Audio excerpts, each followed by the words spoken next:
आनंदमयी चैतन्यमयी सत्यमयी परमे। ओम आनंदमयी चैतन्यमयी सत्यमयी परमे। ओम आनंदमयी चैतन्यमयी सत्यमयी परमे।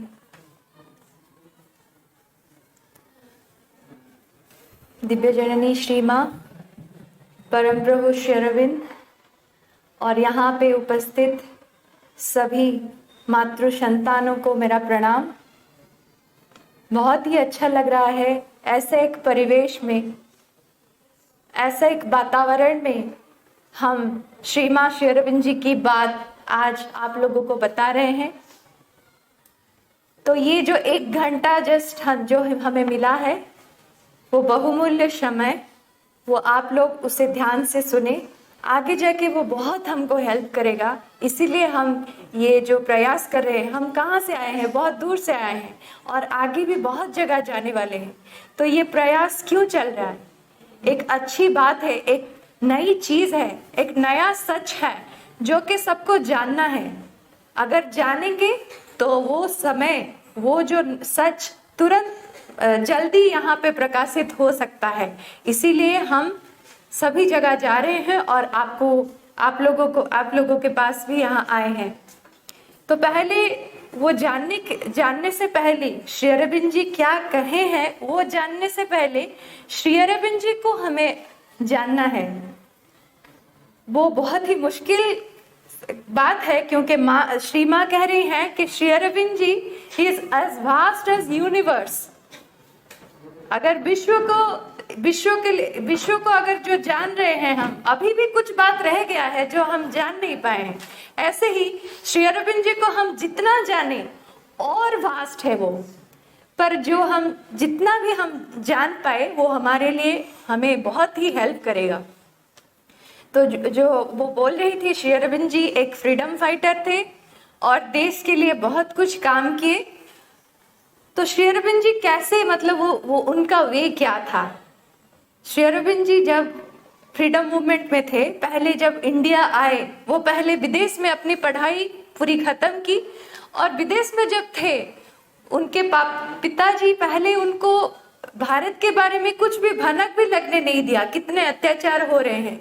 बाद में जब श्री अरविंद जी के यूथ समय में धीरे धीरे उनको कुछ पत्रिका भेजी गई, जब वो विलायत में थे, तब जब वो देख रहे थे कि हमारे भारतवासी, मेरे ही देश के लोग इतना सह रहे हैं, इतना कष्ट में है, तो श्री अरविंद जी वो बहुत अच्छे थे पढ़ाई में, वो कितनी सारी भाषाओं का ज्ञान उनमें था।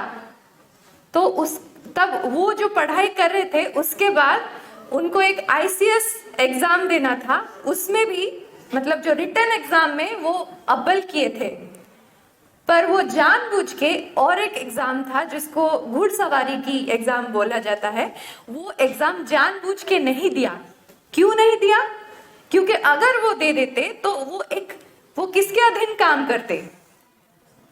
अंग्रेजों के अधीन बड़े अफसर बन के वो काम करते, जो कि वो नहीं चाहते थे। इसीलिए श्री अरविंद जी बाद में बड़ौदा राजा उनको जब मिले और उनका ये जो ऐसा जो काम किए उससे वो प्रभावित हुए और बड़ौदा कॉलेज में वो पहले कार्यरत थे। तभी से श्री अरविंद जी उनको अभी योगी राज श्री अरविंद जो कह रहे हैं, जो योग के साथ उनको जोड़ रहे हैं, साधना के साथ उनको जोड़ रहे हैं। पहले श्री अरविंद जी उनको योग साधना का कुछ वो नहीं करते थे। तो एक बार क्या हुआ, उनके एक भाई, उनका छोटे भाई जो थे बारिंद, तो उनको बहुत मतलब तबीयत बहुत ही खराब था। वो डेंगू फीवर से आक्रांत थे और बहुत ही खराब था। तभी वो देख रहे हैं कि वो मतलब he is like death bed में वो है, ऐसा स्थिति हो गया था। तभी वो जहाँ पे थे, बाहर से एक सन्यासी आए और वो पूछ रहे हैं क्या हुआ है, और वो जान पा रहे हैं कि वो उनको क्या हुआ है। तो वो क्या करते हैं, एक लकड़ी से कुछ ड्रॉ कर देते हैं और कुछ मंत्र उच्चारण करते हैं, और श्री अरविंद जी देखते हैं कि वो उनके भाई ठीक हो जा रहे हैं। तो उनका स्थिति कैसा था और वो ठीक हो जा रहे हैं, वो देख के श्री अरविंद जी कहते हैं श्री अरविंद जी के अंदर ये फीलिंग होता है कि योग शक्ति में कितना शक्ति है। एक मंत्र से अगर मतलब किसी का अगर तबीयत ठीक हो सकता है, तो ये योग शक्ति मेरे भारतवर्ष को स्वाधीन नहीं कर सकता है। उसी से वो मंत्र लेके कि योग शक्ति मतलब इंडिया क्या है, ये जो हम जो कहते हैं सब मतलब जैसे सब देश का एक रीढ़ की हड्डी होती है, बैकबोन होता है, ठीक है। कोई देश पॉलिटिक्स में, कोई देश इकोनॉमिक्स में, कोई आर्ट एंड कल्चर में वो बैकबोन है, पर इंडिया का बैकबोन क्या है? विवेकानंद कहते हैं spirituality is the backbone of India. तो उसी को श्री अरविंद जी उसी में चलते हैं कि इंडिया में इतने सारे महात्मा साधु संत सब जन्मे हैं, कितने अवतार यहाँ पे जन्म लिए हैं, तो ये भूमि कुछ मतलब उसका एक महत्व है। क्या है वो महत्व, क्यों योग में क्या है, तो उसके अंदर श्री अरविंद जी डूबते हैं और उससे कैसे हम इंडिया को मतलब स्वाधीन कर सकते हैं, उसके लिए वो प्रयासरत होते हैं। और तभी उनका एक बहुत फेमस राइटिंग वो फेमस हुआ था, जो कि उन 3 मैडनेस उसके नाम में चर्चित था। वो क्या है? श्री अरविंद जी अपने पत्नी मृणालिनी देवी को लिखते हैं एक पत्र में कि मेरे 3 मैडनेस है। तो जो 3rd मैडनेस वो कहते हैं कि अगर एक दानव मतलब हम अपने देश को क्या सोचते हैं, पहाड़, मिट्टी, झरना, नदी ऐसा सोचते हैं। वो कहते हैं मैं अपने देश को मेरी माँ जैसा सोचता हूँ। और अगर कोई दानव, अगर कोई राक्षस मेरे माँ की छाती पे बैठ के रक्तपान कर रहा है, तो कैसे कोई संतान उसको देख सकता है? कोई भी देख सकता है? तो वो क्या करेगा? वो घर में बैठ जाएगा, अपने परिवार के लिए काम करेगा या देश के लिए आगे बढ़ेगा? और उसके साथ किसको नाश करेगा? जो दानव उसको वो तकलीफ में है उसको वो मिटाएगा, वहां से वो दूर करेगा। तो वो ना करूं तो क्या करूं? तो ये मेरा तीसरा पागलपन है कि जो शत्रु शक्ति हमारे देश को कब्जा किए हैं, उसको मुझे कैसे भी करके निकालना है और मेरे देश को स्वाधीन करना है। फिर उनका दूसरा पागलपन कह रहे हैं, थोड़ा शांत हो जाइए। तो दूसरा पागलपन कह रहे हैं, जो कहते हैं, सब कहते हैं कि भगवान है, भगवान ने सृष्टि बनाया है, भगवान है। अगर कोई भगवान है, भगवान का प्रेजेंस है, कोई भी वैसा अगर वो है, तो मुझे ये जन्म में उनके साथ मिलना है, फिजिकली उनके साथ मुझे भेंट करना है। ये मेरा दूसरा पागलपन है। और पहला पागलपन वो कहते हैं कि जो भी मुझे मिला है, जितना भी मुझे वेतन मिल रहा है, जितना भी मेरे पास जो धन आ रहे हैं, जितना मेरा आवश्यक है उतना ही मैं व्यवहार करूंगा, उतना ही मैं यूज करूंगा, और उसके बाद जो हो मतलब जो भी बच जाता है वो भगवान के कार्य के लिए, देश के कार्य के लिए लगा दूंगा। अगर वो नहीं करके मैं अपने पास रखता हूं तो मैं सबसे बड़ा चोर हूं। अगर एक भी पैसा जो भगवान का है, क्योंकि धन किसने दिया है? भगवान ने दिया है, वो मुझे कार्य के लिए दे रहे हैं, तो जितना आवश्यक है उससे अगर ज्यादा मैं यूज करूं तो मैं एक चोर हूं। तो ऐसे लिखने से श्री अरविंद बहुत सारे युवाओं को प्रभावित करते थे कि देश के लिए कैसे मतलब हम आगे बढ़े। और वो जो लिखते थे उससे केवल देश के लोग नहीं, अंग्रेज लोग भी डरते थे। वो पहले स्वाधीनता संग्रामी थे जो कि पूर्ण स्वराज की मांग की है। पहले ये सोचा जाता था कि हाँ, हमको थोड़ी ऑथोरिटीज मिलेगी, हमारे देश को कुछ ऑथोरिटीज हमें भी मिलनी चाहिए। पर श्री अरविंद जी पहले वो थे जो कि पूर्ण स्वराज के लिए मांग की। अगर हम जाएंगे मतलब ट्रू हिस्ट्री, आज अभी जो हिस्ट्री है वो मतलब ट्रू हिस्ट्री नहीं है। तो अगर हम मतलब सच्चे से अगर ढूंढेंगे तो Shri Aurobindo is the one who first told, वो पूर्ण स्वराज की मांग की है। फिर श्री अरविंद जी जब उसके लिए कार्य करते थे और अंग्रेज सरकार उनको द मोस्ट डेंजरस मैन की आख्या दी थी, अगर ये अगर इस संग्राम में रहेगा तो हमारी गद्दी जल्दी ही हमसे छिनने वाली है। कौन सोचता था ये? उनके पार्लियामेंट में ये डिस्कशन होता था कि Shri Aurobindo is the most dangerous man, तो उनको कैसे भी करके इस मूवमेंट से अलग करना है। इसीलिए श्री अरविंद जी को एक फॉल्स केस में, अलीपुर बॉम्ब केस में उनको जेल कर दिए। फॉल्स केस में एक उनके घर मतलब पूरा छान मारे और एक मतलब काली माँ की मंदिर से एक मिट्टी लेके रखे थे, वो अंग्रेज सरकार बोले यही बम बनाने का कुछ है बोल के वो फॉल्स केस में वो श्री अरविंद जी को जेल में ले गए। तभी जब श्री अरविंद जी थोड़े समय के लिए वो सोचे कि मैं तो भगवान का ही काम कर रहा था, जो डायरेक्शन मुझे मिल रहा है उसी के हिसाब से ही काम कर रहा था, तो इसमें बाधा अभी क्यों आया है, क्यों मुझे ये समय क्यों देखने को मिल रहा है, आगे इंडिपेंडेंस मूवमेंट कैसे होगा, स्वाधीनता का जो मूवमेंट कैसे चलेगा। तो तभी वो क्या करते हैं, वो समय जो जेल में जो रहते हैं वो योग साधना में लीन हो जाते हैं, वो गीता की साधना करते हैं, जो कहते हैं हमारे अभी तक की जो हाईएस्ट योग साधना है जिसको कहते हैं निर्वाण, जो कि भगवान के साथ लीन होना, वो निर्वाण का प्राप्ति वो भी श्री अरविंद जी 3 दिन में वो करते हैं। तो ऐसे ही जब उनके साथ साधना चल रही है तभी उनको वासुदेव जी का दर्शन हो रहा है।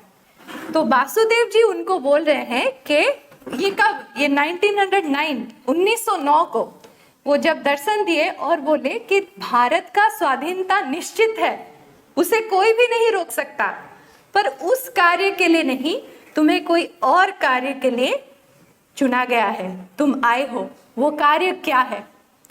तो देखो एक एग्जाम्पल देती हूँ, अगर एक आपके घर है और दूसरा जो आपका बगल वाला घर है अगर वो जल रहा है, ठीक है, वो अगर उसमें आग लग गई, जल रहा है, और आप सोचोगे कि वो उसका तो घर जल रहा है, मेरा तो जल नहीं रहा है, मैं आराम से रहूं, तो वो आग आपके घर में लगने के लिए कितना देर लगेगा, कितना समय लगेगा। अगर हम बैठ जाए, मेरा तो घर नहीं जल रहा है, दूसरे का जल रहा है, तो वो आग कब आपके घर में पकड़ेगा। वैसे ही अगर इंडिया को फ्रीडम देना है तो ट्रू फ्रीडम कब होगा, जब विश्व के सारे लोग, मानव जो जिससे बंधे हुए हैं, अभी हम फ्री बोल रहे हैं क्या, हम अपने आप को फ्री है बोल रहे हैं, आर वी फ्री, हमको फ्रीडम मिल गया है, हम किन चीजों से बंधे हुए हैं, किन चीजों से बंधे हुए, कोई एक बोलेगे, या आप लोग सब फ्री हो, कौन फ्री हो हाथ उठाओ। আমি কোন কোন ব্যক্তি স্বাধীন নাকি আমি যদি নহয় আমি কিহৰ কান্দনত বানকাই আছো। हाँ हाँ এজনে কিহৰ কোৱা धीरे धीरे, एक जन जो बोलना चाहते उठ के बोलो। এজনে আছে কোৱা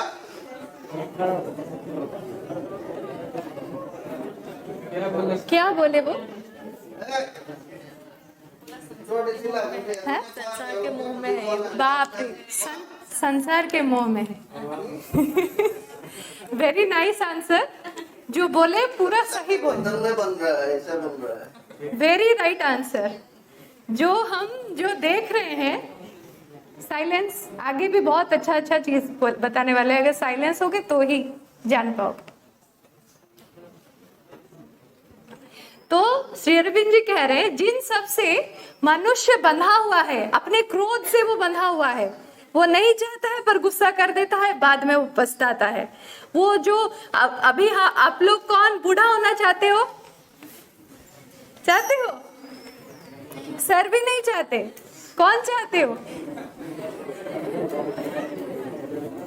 कौन मरना चाहते हो। साइलेंस साइलेंस, मैं जितना पूछ रही हूँ उतना बताओ। कौन मरना चाहते हैं? मरना किसी को पसंद है? अच्छा। कौन दुख चाहते हैं? सब, कोई भी नहीं चाहता है ना? कंफर्म? अच्छा, तो श्री अरविंद जी कहते हैं कि मनुष्य ये जो चीजें नहीं चाहता है, वो क्या चाहता है? वो बिना दुख के एक सुखमय जीवन, एक परम सुख का जीवन वो चाहता है। और क्या चाहता है? वो मृत्यु नहीं चाहता है, फिर भी उसको मिलती है। और क्या नहीं चाहता है? वो रोग भी नहीं चाहता है। कौन बीमार होना चाहता है? हाँ, अगर होमवर्क नहीं किया होगा तो आज मुझे बुखार आ जाए तो अच्छा होगा, ऐसा सोचते होंगे। पर कोई भी रोग भी नहीं चाहते हैं। तो ये जो हम नहीं चाहते हैं पर हमें मिल रहा है, इन सब से मुक्त होना हमारा अधिकार है। समझे? इन सब से हम मुक्त हो सकते हैं? हो सकते हैं? नहीं हो सकते? अभ्यास करने से। हाँ, अभ्यास करने से हो सकता है। Very nice. तो हम ये जो श्री अरविंद जी कहते हैं कि जो हम अंदर से चाहते हैं वो है हमारा ह्यूमन एस्पिरेशन, कि हम ऐसा एक जीवन चाहते हैं जिसमें दुख ना हो, जिसमें रोग ना हो, जिसमें मृत्यु ना हो। ऐसा एक जीवन हमें पाने का अधिकार है। अभी हम किसके पीछे भाग रहे हैं? अभी हम किस जीवन के पीछे भाग रहे हैं? जिसमें पैसा हो और सुख हो। सुख तो ठीक है, पर सुख को हम किसके पीछे, हम सोचते हैं कि इसके पीछे भागे तो वो सुख हमें मिल जाएगा। एक स्टोरी जस्ट बताती हूँ। एक राजा थे, उनके राजकुमारी, उनकी बेटी थी। तो उनको उनके जन्मदिन पे, राजकुमारी के जन्मदिन पे राजा ने क्या किया, एक बहुत सुंदर सा डायमंड का हार गिफ्ट दिया। ठीक है, तो वो जन्मदिन पे वो पहनेगी बोल के उनको एक गिफ्ट दिया। तो जब राजकुमारी वो नहा धो के आती है कि वो डायमंड वो नेकलेस पहनेगी, तब देखते हैं कि वो वहां पे नहीं है। तो पूरा राज्य में हाहाकार हो जाता है कि राजकुमारी की हार गुम हो गई है। तो उसको मतलब अगर जो ढूंढेगा, जो भी वो हार मतलब जो देगा, उसको बहुत अच्छा पुरस्कार मिलेगा, पूरा आधा राज्य उसको मिल जाएगा। ऐसा एक मतलब घोषणा किया गया। तो बहुत लोग ढूंढे, किसी को नहीं मिला। एक दिन क्या हुआ था, एक रास्ते में एक आदमी ऐसे मतलब एक चल रहा था, तो उसको बहुत जोर से प्यास लगी। ठीक है, तो जब प्यास लगी वो देखा कि पास में एक पॉन्ड है। तो उस तरफ जब गया तो देखा कि पूरा कीचड़ से भरा हुआ है वो। पर अचानक उसके आंख में कुछ मतलब कुछ लगा। तो वो देख रहा है कि कुछ चमक रहा है पानी में। तो वो अच्छे से देखा कि ये तो हार जैसा लग रहा है। तो वो जब वो देखा कि हार, अरे ये तो राजकुमारी का हार है, ये मुझे मिल गया है। अगर इसे ले जाऊं तो मुझे क्या मिलेगा? आधा राज्य मिलेगा। तो ये तो बहुत अच्छा है। पर इस मतलब कीचड़ में कौन जाएगा? ये तो पूरा कीचड़ से भरा हुआ है। फिर वो सोचने लगा क्या करेगा। फिर सोचा कि अच्छा है कि मैं अगर आधा राज्य मिल जाए, बाद में साफ हो जाऊंगा, कीचड़ तो निकल जाएगी, पर राज्य तो मिलेगा। तो जाके जब वो नीचे मतलब जाता है, छलांग लगाता है, पकड़ता है, हार पकड़ने नहीं आता है। वो बार बार इतना मतलब बहुत कोशिश किया, शाम हो गई पर उसको वो पकड़ में नहीं आया। और वो बेचारा डिप्रेशन में चला गया और बाहर आके बैठा है, क्यों मुझे नहीं मिल रहा है। तो तभी उस तरफ से साधु बाबा जा रहे थे। ठीक है, तो वो साधु जब देखे कि ये क्यों ऐसे दुख में बैठा है, तो उसे पूछे क्या हुआ। तो वो बताता है कि नहीं, पहले बताने की कोशिश करता है, फिर बोलता है अगर मैं इसको बता दूं तो इसको भी राज्य देनी पड़ेगी। नहीं, फिर साधु वो समझ जाते हैं और बोलते हैं क्या हुआ बताओ, मुझे उस सब में मतलब कोई आग्रह नहीं है। तो वो बताता है कि ऐसा है कि ये हार मुझे दिख रहा है, पर मैं जितनी पकड़ने की कोशिश कर रहा हूँ, पकड़ में नहीं आ रहा है। तो वो पूछते हैं कहाँ दिख रहा है, तो वो लेके जाता है, देख यहाँ दिख रहा है। तो वो साधु देखते हैं नीचे और अचानक क्या करते हैं, ऊपर देखते हैं। वहां पे पेड़ होता है, वो पेड़ के ऊपर क्या होता होगा,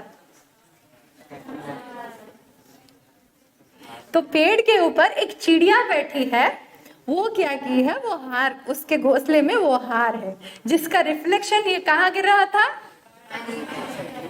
तो वो जो पकड़ने की कोशिश कर रहा था वो हार था क्या, वो क्या था, उसका रिफ्लेक्शन। वैसे ही हम भी अपने जीवन में ये सुख है, ये सुख है बोल के जो रास्ता ढूंढ रहे हैं, जो रास्ता में जा रहे हैं, वो सुख नहीं है, वो खाली उसका रिफ्लेक्शन है। तो परम सुख हमें कहाँ मिलेगा। श्री माँ जी कहते हैं हम इस धरती पे आए हैं किस लिए, हम किसके संतान हैं, भगवान के संतान हैं। तो हम में भगवान का गुण है क्या, नहीं है। क्यों नहीं है, एक गाय का बच्चा क्या है, गाय है। तो भगवान के बच्चे भगवान क्यों नहीं है।